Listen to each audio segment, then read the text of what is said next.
Hi everyone, Donut here. Today we're going to talk a little bit more about the shooting death of 17-year-old Antwon Rose in East Pittsburgh. We talked a little bit about it the other day. It was actually my last video. If you want to learn about the situation a little bit more, you can check out the video right here. Since I made the video the other day, some more information has been released regarding some of the circumstances surrounding the shooting of 17-year-old Antwon Rose. We talked a little bit the other day about the district attorney, Steven Zappala, releasing a bunch of information about what had happened, and now he's released even more information surrounding the incident. A lot of what we're about to talk of it came directly out of the district attorney's mouth. Some of it is going to come from various news sources. Unlike certain activists out there, I actually do like to check my sources. You all know that. You can find all my sources in the description of the video.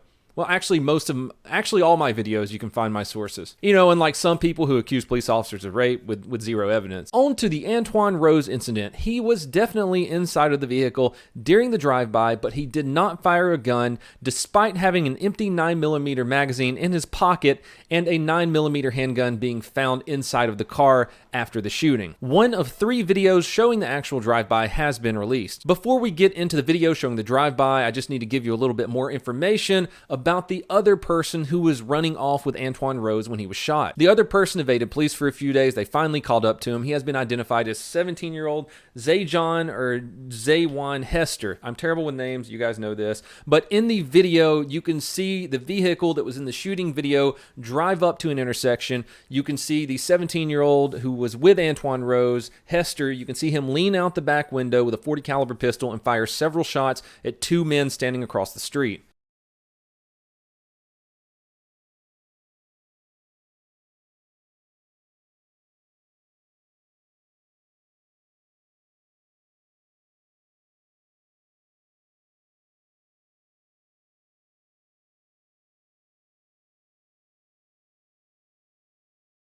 Of the 2 victims in the drive-by, you can see the person on the right. I believe that's the person who was struck in the stomach, go down and off to the right. You can see the person in all red pull out a gun and fire back.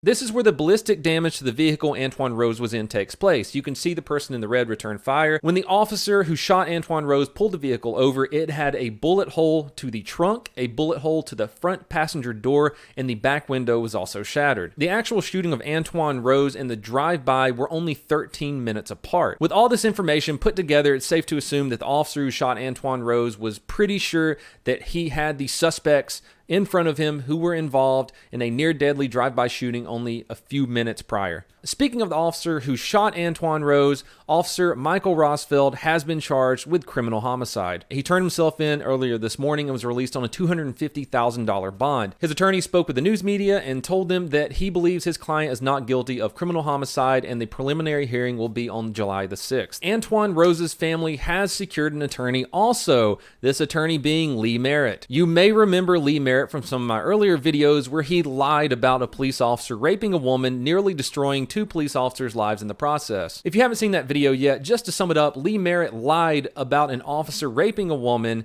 and that officer, along with another officer who shares the same name, and their families received many death threats, and their careers were almost ruined. That's all the information I can find right now on the Antwon Rose case. It is a developing investigation, and I will make more videos about it as more information is released.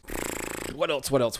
Oh, bunch of horrible shit. Police found a body in New York Giants cornerback's Janoris Jenkins' basement. Cause of death is strangulation or suffocation. Just because you play professional football doesn't mean you can choke people out and put them in your basement. In other news, 3 masked gunmen forced their way into a Richmond, Texas home, beat a father over the head with a gun, and held his 7-year-old down in a bathtub of scalding hot water. Both are expected to survive. Houston police arrested a Texas businessman by the name of Muhammad, who tried to hire a hitman to kill a Houston police officer. Well, he was wanting to hire someone to throw acid in the officer's face, but after the officer gave him a few more citations for property violations, he settled for murder.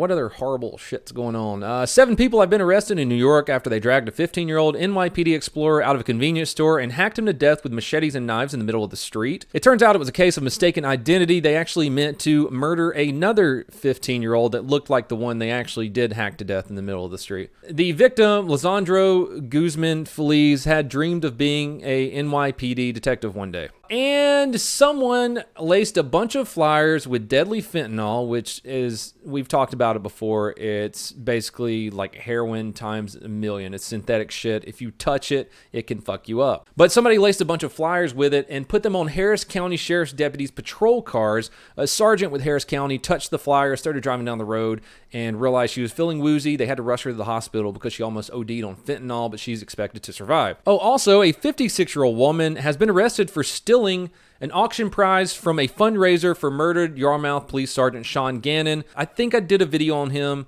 I think I did.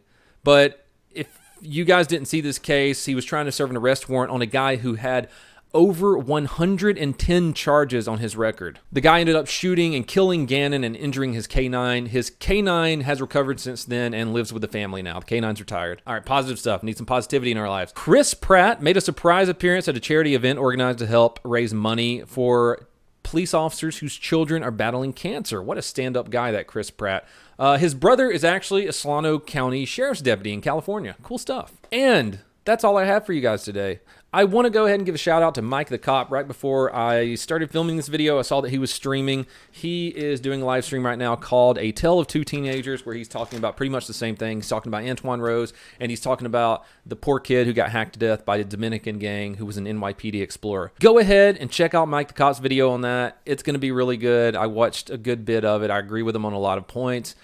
He's really good at explaining stuff, probably better than I am. I hope everyone is having a good week. I apologize for not making a video the past 2 days. I'm trying to make daily content, but I'm doing a video about an officer who carries over 145 rounds on his body now because of a very, very famous shootout. I was going to try to recreate that in Source Filmmaker, but for the love of God, that is the most difficult program to wrap my head around. That video is going to be coming out soon. In the meantime, you can check me out at twitch.tv/StonedOperator. We had a good time last night. I got my Nintendo Switch hooked up to my computer now. We played some Zelda. It was a nice, chill stream. Until next time, everyone, this is Donut. You can help support the channel at patreon.com/DonutOperator. Subscribe to me for free using your Amazon Prime account at twitch.tv/DonutOperator. Or check out my super sweet merch at donutoperator.com. I love you all. You're amazing people. Please have a fantastic day.